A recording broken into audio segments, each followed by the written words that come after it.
Hello and welcome. I'm your host, author Ryan M. Oliver, and this is the Mighty Books Podcast.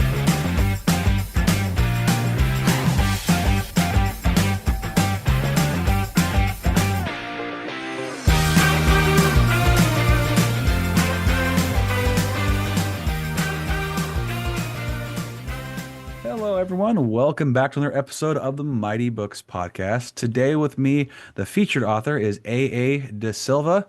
Amy, how you doing? Hey, doing good. Thanks so much for having me. My pleasure, my pleasure. So we're here to talk about your book today, your story. What is the title of your book? Sure. So the title is Periphery, and it is a speculative romance. Speculative romance. Can you give a quick synopsis, like the Nickel Tour kind of a thing?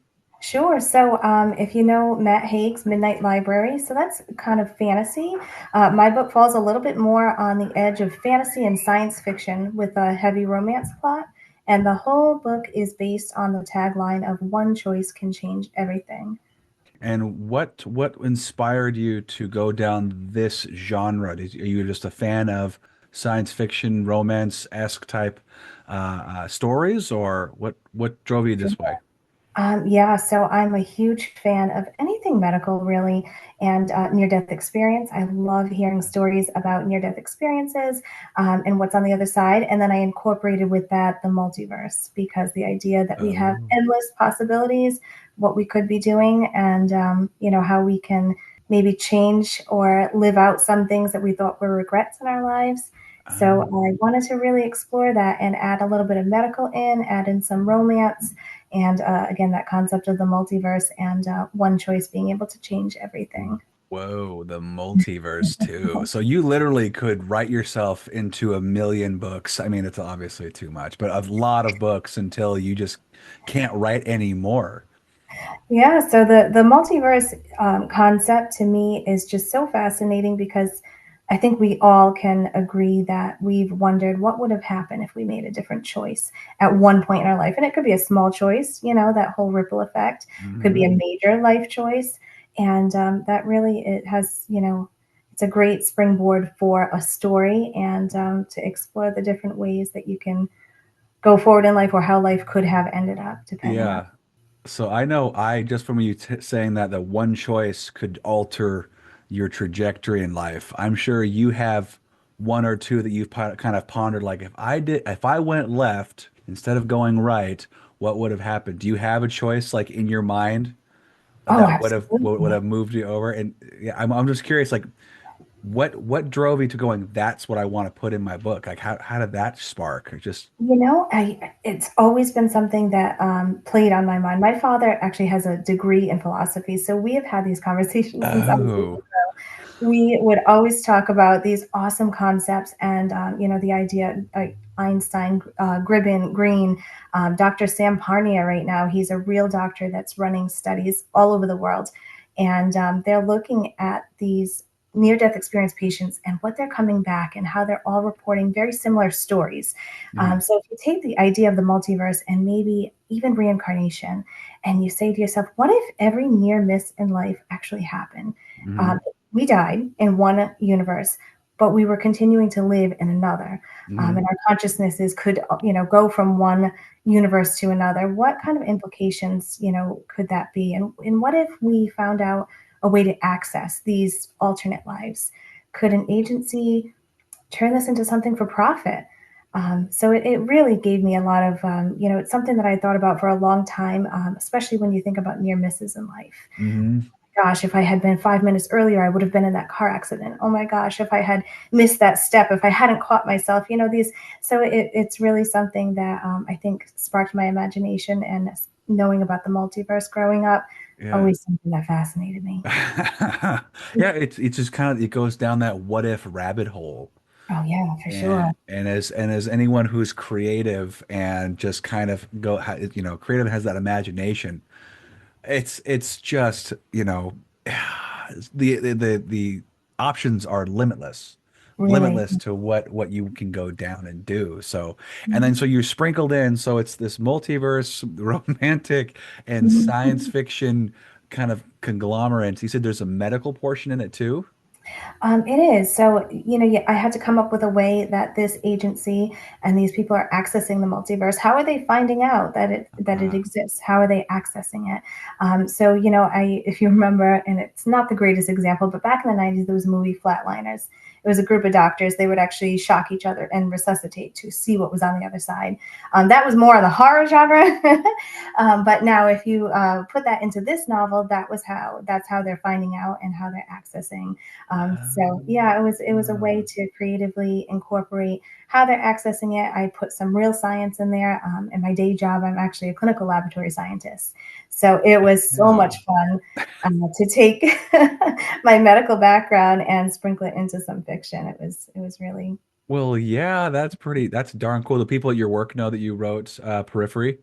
Oh my gosh, my coworkers are my biggest cheerleaders. They are Oh, amazing. cool. That's Yep. awesome. Did you have any of them read your story prior to publishing? I did. I actually had a few ARC readers from the department, and then when I had my Barnes and Noble book signing, it was incredible. I had almost all the staff show up. Managers, coworkers. They were just so incredibly supportive of That's that. that's awesome. That really makes it worthwhile. Just people are enjoying what you're putting out there and that they Absolutely. support your endeavors. So that makes it makes it a lot easier to sit down and, fight the computer demon that we were dealing with earlier Imposter before. syndrome. Oh, yeah, for Yeah. sure. Yeah, it takes a lot of time to write books. How long is Periphery? So the novel itself, it's about 300 pages Okay. long. It's a nice solid book. Now, are you following one person through these different layers of the story, or is it many perspectives? So the first book, Periphery, is through one point of view, Okay. and the main character, yes, Charlotte, she's a survivor of a car accident. Okay. Um, the sequel is forthcoming in 2025, and Congrats. in that sequel, thank you. Yeah. In that sequel, we're going to have a multi point of view from some Ooh. of the other main characters, so that you get a better look at the entire story. Okay. Okay. Yeah. So different perspectives from probably same verse, like same events, or just okay. Okay. So you get to see all the different pieces of the puzzle come together as you start to be introduced to these different people. Yes, yeah. Excellent, excellent, excellent. So, what of the feedback so far have you gotten? Well, actually, when did it come out? Is the first question It actually. just released on November 20th. Hot diggity, good job. Thank you. You're Thank you. welcome. I've had some awesome feedback so far. It actually won the Literary Titan Gold Award.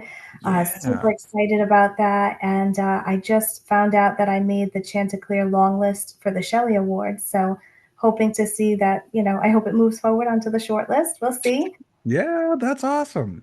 Thank you. Yeah, did you have to apply for the Titan one, or Yes. did it just? Yeah, okay, Yes. okay. Yep. Yep. Yeah, that's fantastic. What was the process to going through and getting selected for that one?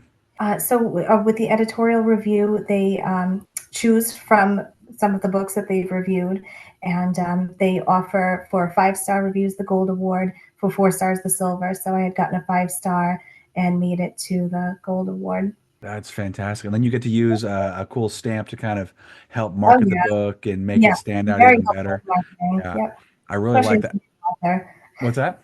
Especially as a new author, Yes. it really helps build credibility.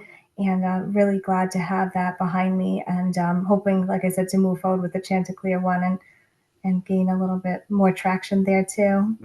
That is a huge thing. As a new author, it's such a challenge to just get your name out there and trying Absolutely. to, stand out from all the crowd. Because I mean, I've said it before, it is such a great time we live in where anyone, literally anyone, can put a book out, but it's also challenging for people who are really trying to, you know, get their books in front of people to read, to readers, because there are so many people, there's so much to select from. so much out there right now. So many great books too. It's hard to stand out in the crowd. It really is. It gives people a chance to showcase, but it's like there's only so much time people have to offer, and it's very hard, challenging to do so. Do you plan on, I know it just came out in November, but do you plan on doing making an audiobook for it? You know what? I've kept that option open. I did retain my audio rights. Great. Um, keep hearing wonderful things about going the audiobook route. I Yeah. haven't quite made a decision yet. I think I'm Yeah. gonna see how we do. And I've had a lot of people ask that question though. Yeah. That was one of the big questions I got. I'm still working on mine. I'm actually trying to do my recording and doing it myself, but it's a You are, huge undertaking, especially when, as you know, working full time with family. yeah, It's yeah. just trying to find time to sit and drink a cup of coffee and not, make your head explode from all the stuff you just For got to sure. do is hard enough. So yeah, it's a heck of an undertaking, but I hear it pays dividends and just is a fun experience when it's finished. So Yeah. yeah, I want to chat about your cover. I really liked the silhouette of your cover, and the gold pops really nice with the purple in the back. So I Thanks. really like that. Did you help design it? Did you have someone design it for you? Where I had did not. So the publishing house does ask for some input, what our vision is, but ultimately they do make the choice and they produce the cover. Okay, I think they did a really good job. Like I said, it Mhm. pops really nice. It's like, oh, what is that? I got to look and see what that is. And actually, the word periphery, can you go into what that's not one I usually use too often. I think periphery, like in your peripheral vision, that's kind of what Yeah. I think of. Okay, so is that what we're going for? So the periphery is actually a multiverse that is able to be accessed. So instead of a peripheral life, a parallel life, it is known as the periphery, and this is Oh. where there are an alternate life happening that can be accessed. Oh, okay, okay. So a little more accessible. I get it. Okay. Mhm. Now, going forward, because your dad is a philosopher, Yeah. you're in the medical slash science field, and you're using sprinkling science and philosophy kind of throughout the book. Did you have to do research on this at all and kind of dive down different subjects? Oh, absolutely. Yeah. And I did tap into some of my coworkers. I wanted to make sure that's something when you work in the medical field, wanted to make sure I was doing completely accurate medical portrayals during any of the medical scenes. I wanted to, even though it's fiction, make sure that I had that authenticity there. So Right. I did a lot of research, and sometimes that was coworkers, sometimes I use Google. And for the main character, she actually develops a syndrome when she's resuscitated. And that can happen in real life. It's called savant syndrome, acquired savant syndrome after a brain injury. So she becomes pretty brilliant in physics and in mathematics. So I actually tapped into my local physics professor and had him fact check some of that to make sure that her knowledge was on point. I am not any kind of talent in physics, so it was important to me. Like I said, that authenticity, that the some of her internal monologue was accurate. Okay. You're not a closet physicist? I mean, No, come on oh now. no, Come no, on no, now. no. Physics is That's my actually it's physics, quite right? fun. Yeah. That's funny. Yeah. Not a closet physicist. No, not Um, here. Not here. Well, that's great that you had some resources to pull from to make sure everything's solid. Okay, I'm really curious about this. You said, what is it? Sudden savant syndrome, or what was it yeah, called? acquired savant syndrome. So Acquired savant yeah, syndrome. a lot of times people hear about traumatic brain injuries and we hear about neural deficits that people end up with. Yeah. But in rare cases, you can end up with savant syndrome and it can actually activate parts of the brain. You can become brilliant. And, Hmm. where you would, before neurotypical, an injury to the brain can actually cause this syndrome. So it just added a nice layer to this main character. And there's actually a reason, a very solid reason why she acquires the syndrome, which you find out later in the book. Oh, of Um, course. yeah, That yeah. is very. I'm gonna not tell people. I work for safety at the Banger base out here in Washington, and I will not tell that to people because knowing the guys I work with, they're like hammer TBI smarter. You know what I mean? Whole Looney Tunes thing. I'm like, no, don't do that. You're gonna be dumber. Just stop. Just stop. The brain is so incredible. I know for most people, you will have a deficit, but there are these rare cases, and you've seen it in, real life that they've actually become brilliant. And music and they become musically inclined. It's just so incredible what the human Yeah. brain can do, that neuroplasticity. The brain is insane. I mean, the brain is absolutely wild. I don't know how it works. I just know it's incredible. Even like between siblings and family members, you Oh, look at people like I love looking at, and when you've got kids, you look at your children. They came from the same two people, but they're completely different personalities. Their interests differ. yeah, Their different. talents are different. They handle themselves. They make different choices. It's like they're not the same person, obviously, but maybe they look alike. It's just so weird Mhm. how the brain just kind of, nope, we're taking a left where we could have taken a right. It's such a strange, strange avenue there. I'm very intrigued by this. Is that the same, this acquired savant syndrome? Is that the same thing? Like someone can wake up and have like a different accent or, uh, It's so funny when you ask the question.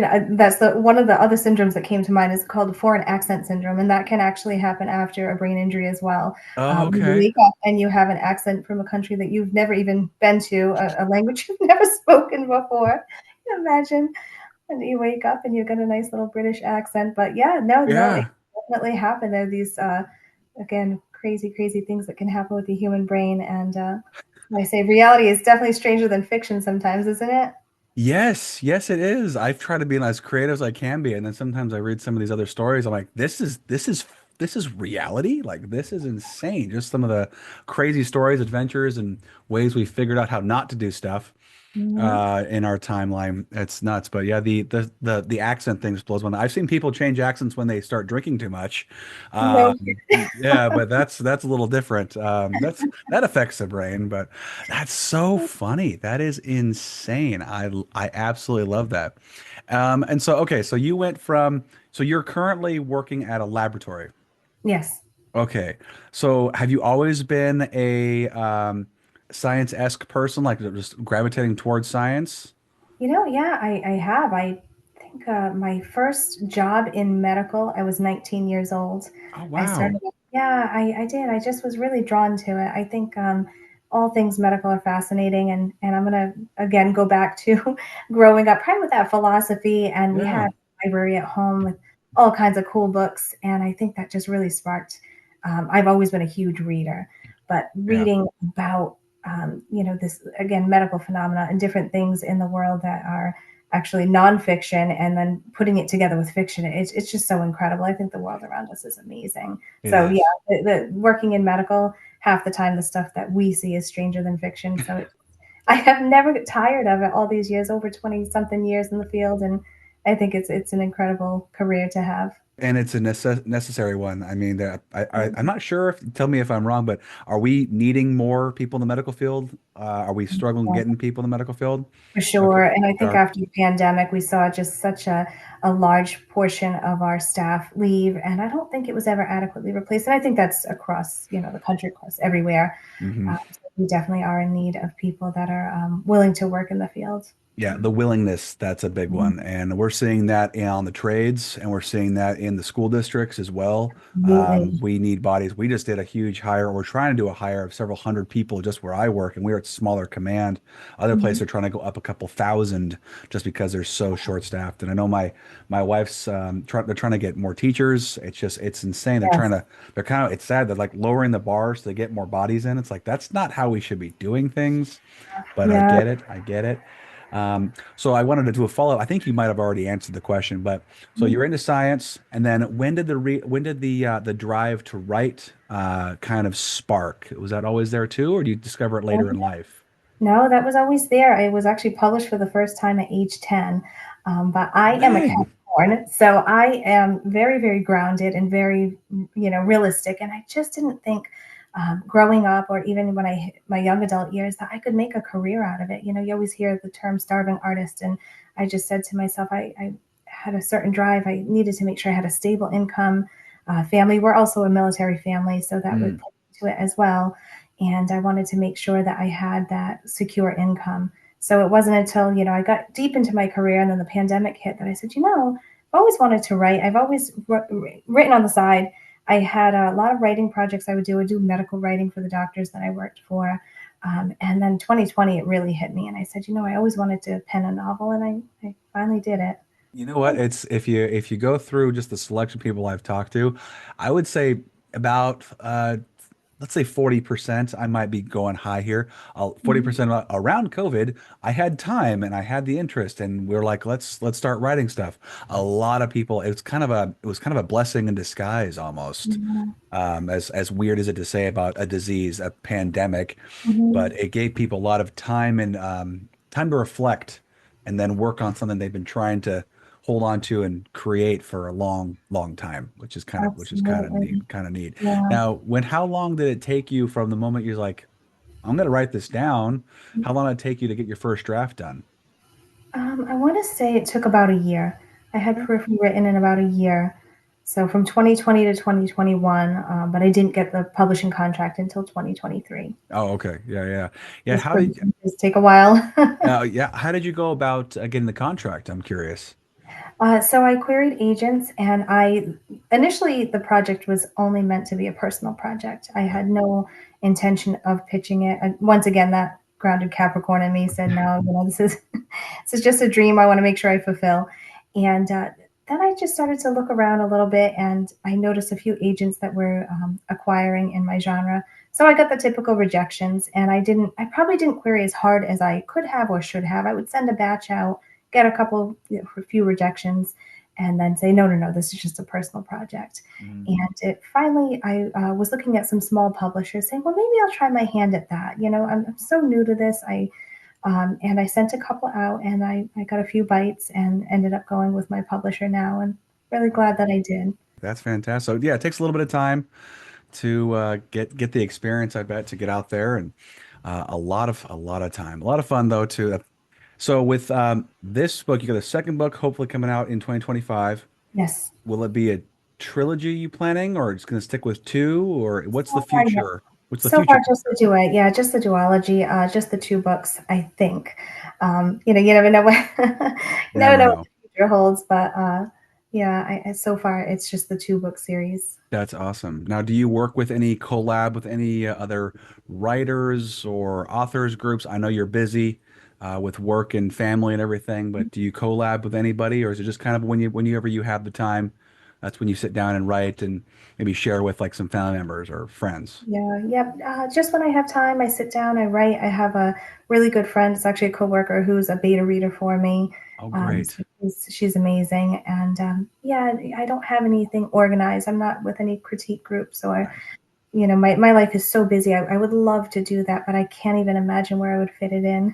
between Yeah. kids and the home and the work and the writing. I 100% get it. I've tried the networking groups, I've tried the literary groups. I'm like loosely attached to those just Mhm. because like our meetings are at 6 p.m. on a Wednesday. I'm like, I'm with the family doing dinner at 6 p.m. on a Wednesday. I've been up since 4 a.m. I don't want to be out talking about things. I'm ready for bed by 8 o'clock. Like Yeah, that's where I'm at. So, yeah, and for me, it's when I have the moment, now I can sit down and work. It's got to be very flexible. Otherwise, it just doesn't get done. agree, It just doesn't get agree. done. Yeah, structure is a Um, thing, but are you fairly structured with when you write, or again, it's just kind of as inspired? I think it would, as inspired, I'm definitely a pantser, but Yeah. I will sit down and I can go for, I mean, sometimes 4 or 5 hours and I Oh, get in the wow. zone. Oh, yeah. But then when I don't write, I'm not opening the laptop at all. There are some people who say, oh, I write a couple sentences a day or I have a notebook. And I'm like, yeah, no, I'm either all in and I'm in the zone. I think I'm more on that boat. I wanted to try to do the whole daily thing, and I need to get back in that routine of just kind of Yeah. stretching the muscle and writing every day. But Mhm. I'm kind of with you. Unless I am like, I've got something and it's Yeah. go, go, go, I'll work for 2, 3 hours at a time, stop, and then it's just cycling. And then eventually it's just dead stop. Yeah. So I was good for like 2, 3 months, and then I've been dead stop for about 6 weeks, where I'm like, I think I just need to not do anything for a while, let my brain percolate, and I think come up that's the with, best thing. yeah, Agree. And yeah, I think I don't know if you listen to music. I'm a huge music. I go for walks. I go for runs, and I think that really helps me on the times that I'm not writing and I'm not in the zone. I think getting that imagination going. I have to put it together in my head, and then yeah. maybe a week or two later, I'll sit down and I'll have a couple hours where I'm, you know, nonstop writing, and Yeah. the muse is back. Yeah. See, I know for me lately, the writing with music has been a challenge, and I honestly need to turn everything off of my brain, just kind of cycle, Mhm. and then I can do it. So that seems to be the case. And when I'm actually writing, it's only silence, or oddly enough, thunderstorms have been my That's water not, yeah. flowing or thunderstorms have been my go-to. So been kind of crazy, kind of fun. But anyway, um, Love that. yeah, all the stuff, all the stuff.